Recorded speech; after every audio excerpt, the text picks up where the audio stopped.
The U.S. Patent and Trademark Office has issued 3 new trademark filing rules effective February 15, 2020.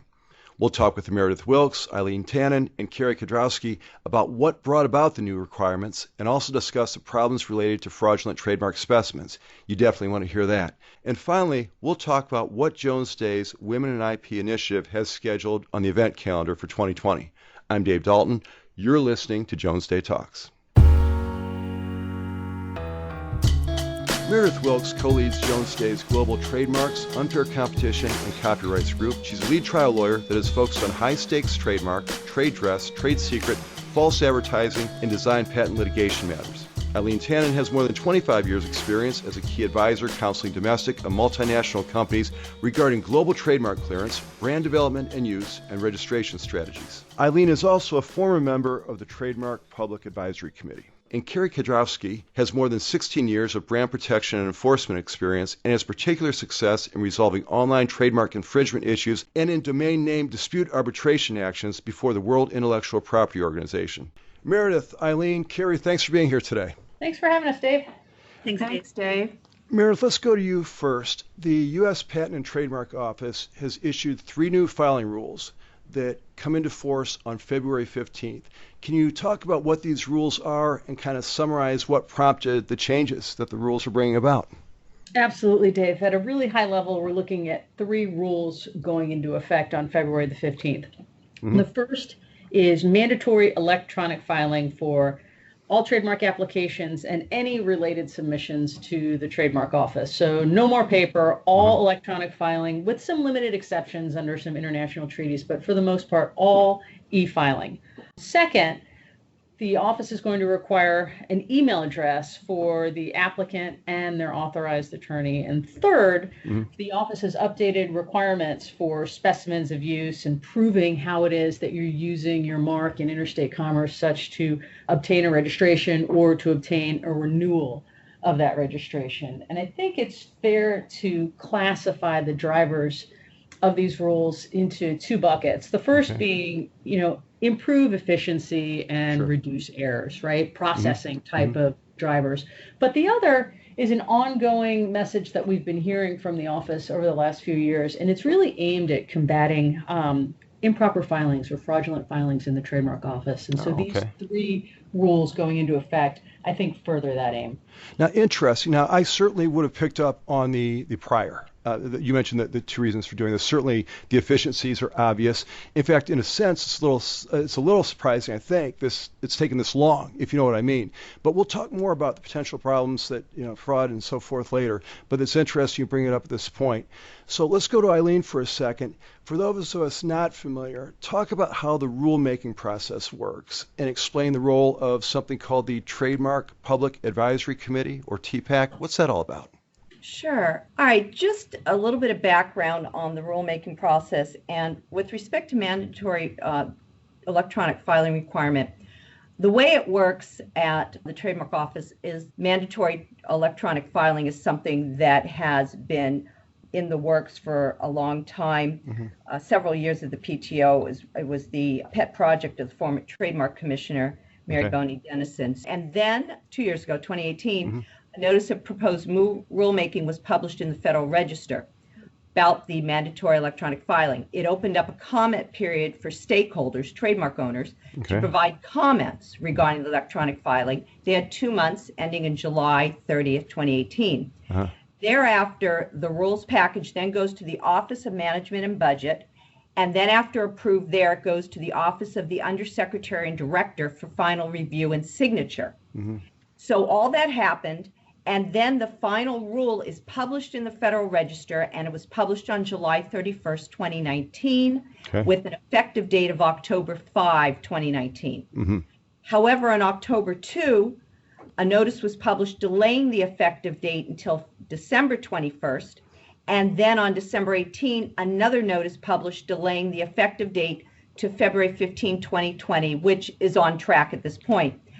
The reasons behind the delay was because stakeholders voiced their concern about needing more time to prepare for electronic filing, and the USPTO needed additional time to ensure their internal implementation of the requirements associated with the final rule. Okay. So that's how it worked step by step. Now, with respect to the specimen rule changes, this was part of the USPTO's aggressive efforts to combat the increase in the number of bad faith submissions of false or inaccurate use claims and fake or digitally altered specimens that don't show use of the mark in commerce that were being filed. And so the Trademark Public Advisory Committee, this is a committee which represents trademark owners. We are appointed by the Secretary of Commerce for a 3-year term. I was appointed by the Secretary of Commerce starting at the end of 2016 through the end of 2019. I just rolled off. Okay. And as TPAC, as we're called, was created for the purpose of providing advice to the Undersecretary of Commerce of the Intellectual Property and the Director of the USPTO on matters relating to policies, goals, performance, budget, and user fees. And TPAC meets with the USPTO at their headquarters on a quarterly basis to discuss issues addressing these aforementioned items, and also hold a public meeting on a quarterly basis for the USPTO to report to the public on the status of these things. Okay. Now, as I mentioned, mandatory electronic filing has been in the works for a while. The improper filings and the bad faith behavior that's been going on has been a growing concern for the USPTO for several years, especially with respect to foreign applicants and their applications. So the USPTO has been working on a variety of initiatives to support both of these, the mandatory electronic filing and the combating of the behavior. And then a number of initiatives have been instituted.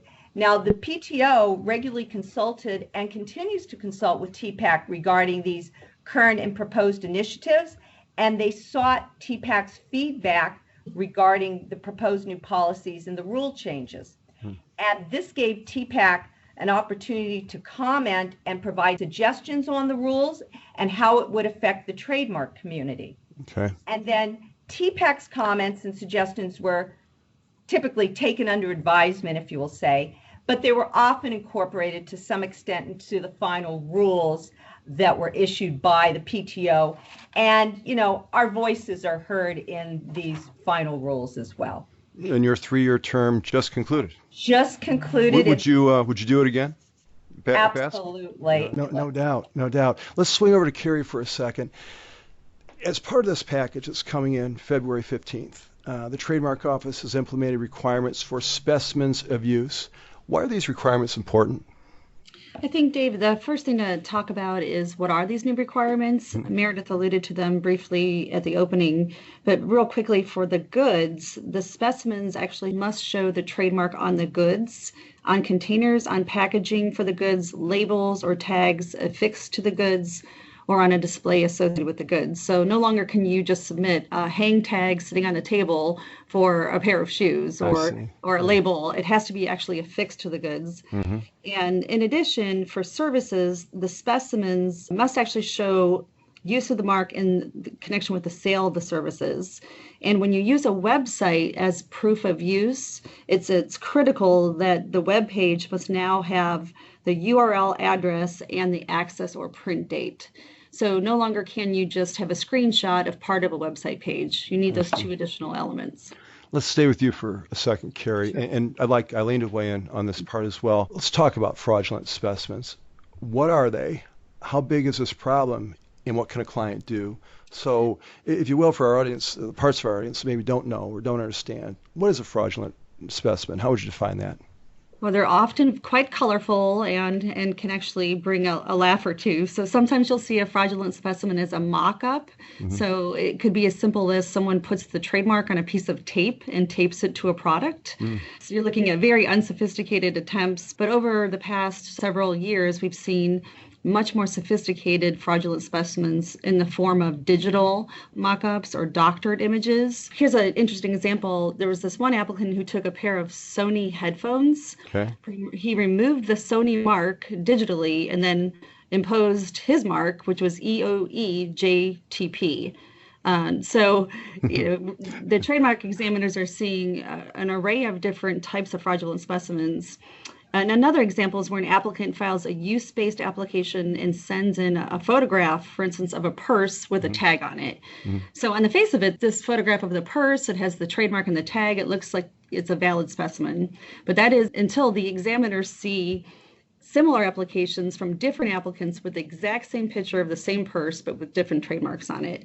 So, apparently it's clear that applicants are trying to game the system and trying to pull one over on the USPTO. So the goal, again, is to try to trick the USPTO into believing that a trademark is in use in commerce. I see. How big is this problem? Is this a huge concern? There's been a dramatic increase, and as many of us know on this podcast, is part of the problem is that a majority of these fraudulent specimens are coming in from China, and this is a problem. No way, really? Surprise. Uh-huh. Yeah, in fact, the Chinese government has incentivized filing and obtaining trademark registrations. So a citizen can actually be paid up to, it's about $800 as last reported, and that's for obtaining a trademark registration in the United States. Why would someone want to do this? It actually ultimately impacts commercial progress for our clients. It increases costs. You have to fight to obtain a trademark registration sometimes. Your trademark might be blocked. You have to redo your branding. It just ultimately slows down commerce and increases inefficiencies. And all this stuff is hard enough without somebody gaming the system on you and trying to get over on everybody. And just speed bumps, but bad speed bumps, right? Eileen, what would you tell a client to do if they're worried or concerned about this kind of thing? Well, there are several things that are going on. First of all, the PTO, it's hard for them because it's affecting the accuracy and the integrity of the trademark register. Yeah. What's happening is that people are getting registrations that otherwise shouldn't.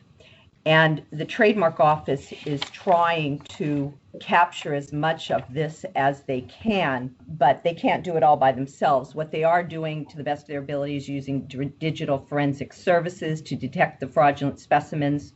They are also setting up databases to test for fraudulent specimens, so an examining attorney would be able to identify multiple applications with virtually identical specimens for different marks filed by different applicants. So there's a lot of things they're doing, but from the client's point of view, there's several things. Right now, the Trademark Office has a streamlined process for the public to report improper specimens. Okay. And there's a website called TM Specimen Protest at the USPTO.gov. And people have submitted information showing fraudulent specimens that they found in the marketplace or associated maybe with an application that was cited against their mark. Okay.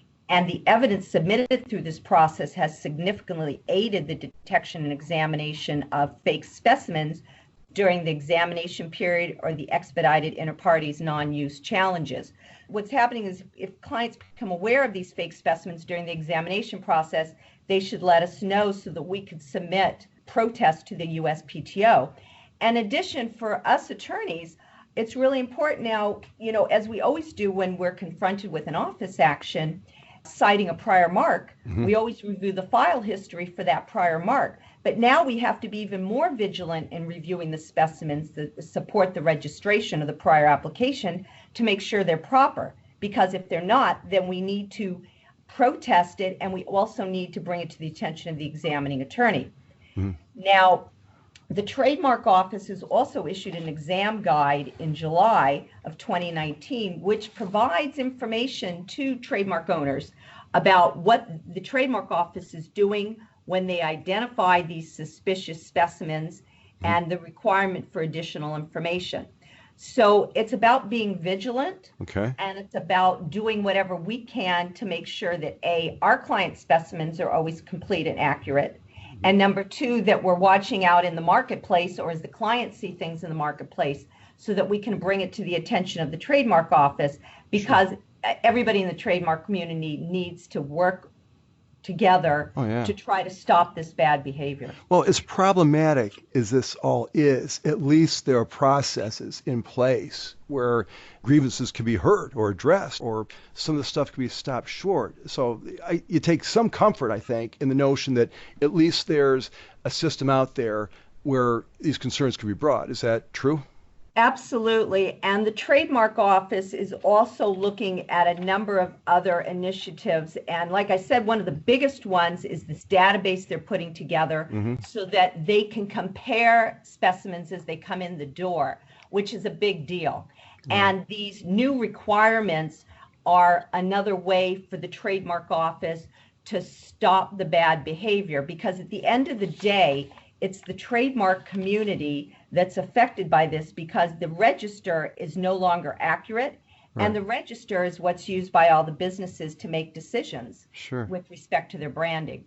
So there's safeguards out there that the Trademark Office is using now, but I anticipate, based on, just my knowledge of being part of TPAC, that there are other things in the works. It's just the timing of it, because the USPTO is a big operation. So it just takes the wheels a little bit longer to get moving. Yeah. Well, let's stay with that for a second, though. Are there other rulemaking changes looming, do you think? Or what's your hunch in terms of later on in 2020? Are there other things we ought to be looking for? Yeah, 2020 is huge for changes. I'll run through what I'm aware of right now. I think you're going to see more initiatives in the coming year for correcting bad behavior. Okay. And some of the things that the USPTO is considering is creating incentives for registrants to ensure that their registrations are and remain accurate regarding the goods and services on which they're using the mark. And so instead of waiting for the maintenance time when you've got to file your renewal or your declaration of use, the Trademark Office is considering charging a zero fee to people to file a request to delete unused goods and services from their registration before they possibly get stuck in a proof of use audit or a TTAB proceeding. And they're also considering charging a fee if you amend a registration when goods or services are deleted as a result of an audit. And I can tell you it can be quite expensive. So these are two proposals they're looking at. They're also looking right now, so far, at the end of this past year, because there are bad actors going in and filing and making unauthorized changes to other people's trademark records, you now have to log into myuspto.gov, which is an app, in order to do any work in the Trademark Office. And the next phase that's going to be coming up this year will be a verification requirement to identify who you are. And then a third one will be for delegates. So what the Trademark Office is doing is trying to make sure that whoever goes into a record in the Trademark Office is allowed to do so. So that third parties can't get in there and make changes to your records. Excellent. And there's a few other legislative changes I'll point out just real quickly. On an aside, there's going to be a new expungement proceeding where any person can file a petition to expunge a registration on the basis the mark was never used in commerce in connection with the goods or services in the registration. So another way of combating it after the fact. They're looking to amend the rules to provide for a cancellation action at any time if you've determined that the mark has never been used in commerce since it was registered. They're also looking at flexible response periods for office action responses. So they're going to change the time frame from 6 months to something shorter on certain office actions. And then the last thing they're going to be doing is there's going to be a new trademark fee schedule coming out this year, which is going to affect almost all filings and other activities at the PTO. And there's going to be fees involved in trying to go after people who commit bad acts at the Trademark Office. Good. Lots going on there. And I got to tell you, we've done a lot of these podcasts, and I've been involved in some of the commentaries and white papers that the firm puts out. This is an area of the law that's quietly effective. People who kind of run things seem to know where the issues are, what the problems are, and there always seems like there's some plan, something's in motion to make this better, more efficient, more effective. I hear this all the time. Now, you three are on the ground with this stuff every day, and maybe you'll disagree with me. Maybe that's not the way it works in the real world, but I'm impressed by the things I hear, in terms of, access to information and better processes and better efficiencies that the clients seem to have. Let's swing back to Meredith for a second, and I'd like Carrie to input too. Talk about all these changes and what the probable impact will be on clients as we move forward. So, Dave, I think you heard Eileen really lay out a very thorough landscape about what changes we can expect either in 2020 or beyond, and aimed really at the intake process, at the prosecution and maintenance process, and then in the post-registration process, right? Some prevention action and some cure action. And those are things that the community is very much looking forward to. At the end of the day, the problem always is the cost to our clients. And Carrie and Eileen have referenced this throughout our podcast. When we're asked to search a mark for a client or clear a mark, and we uncover marks that may pose an obstacle, now the client has to make a determination as to whether or not they still want to proceed in the face of this obstacle. And if the obstacle is in fact a registration that was fraudulently procured, it's sitting out there and we're going to have to spend money to get rid of it. Some of these expedited proceedings are helpful, but some of them, unfortunately, they're well-intentioned, but they require the other party to be engaged, the owner of this fraudulent registration. In order for some of these processes and procedures to truly be effective, it requires their participation, which if it's a fraudulent registration, they're not going to participate. Yeah, they're not going to raise their hand, right? Yeah, exactly. And so, some of these sort of curbing mechanisms that are in place now, requiring email addresses, requiring U.S. counsel for foreign applicants, really aimed at curtailing the behavior before it becomes a costly problem for our clients. But at the end of the day, there is money. That money is going to have to be spent for our clients to continue to deal with the problems of the fraudulently procured registrations. Sure. Well, great information, great insights, a lot to watch in the months ahead. It's an interesting area that just never seems to stand still. There's always something new. I talk to you guys at least once a quarter, and it's always something like this, always very informative. Speaking of talking to you guys once a quarter, let's stay with Meredith for a second. Jones Day's Women in IP initiative has quite the agenda plan for 2020. Talk about what's coming up and also where interested people can go for more information. Absolutely. So we have 4 CLE programs, 4 Women in IP CLE programs lined up for 2020. Our first one is a brand update. Carrie and I will be delivering a CLE program in our Atlanta office on March 5th on memes, marketing, money, and more. So alliteration. What was it again? Yes, March 5th in March our 5th Atlanta in the office. ATL. All right. Yep. All right. And of course, it'll also be available through the webinar as well. So if you can't make it live in person in Atlanta, you can dial in through the web, and there will be more information about that program on the Jones Day website. If you just log into the website and search Women in IP, the information about our most current program offering will certainly be available. And you can always send questions to womeninip@jonesday.com to that email address, and we're happy to get back with you. But we do have 3 other programs that we're offering in 2020. Our leadership program, A View from the Top, is June 9th in the Cleveland office. On September 15th in Minneapolis, we'll be doing our Women in the Courtroom program. And then rounding out the year in Silicon Valley in November, we'll be doing a tech transactions and licensing seminar. California's nice in November. You're going to have a ball, I think. So, hey, always a pleasure, you 3. This has been great. We'll do this again next quarter, I know, if not sooner. But thanks so much for being here today. And what's the email address again, Meredith, for information on Women in IP? Is it womeninip@jonesday.com? That's it. womeninip@jonesday.com. Sounds real good. Thanks all 3 of you for being here today.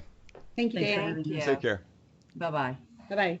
You can find complete biographies for Meredith, Eileen, and Carrie on the Intellectual Property Practice page at jonesday.com. Be sure to visit our Insights page while you're there. You'll find commentaries, newsletters, white papers, podcasts like this one, and video content. Subscribe to Jones Day Talks at Apple Podcasts or wherever else quality podcasts can be found. I'm Dave Dalton. We'll talk to you next time.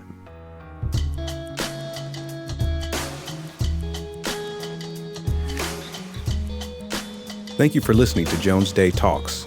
Comments heard on Jones Day Talks should not be construed as legal advice regarding any specific facts or circumstances.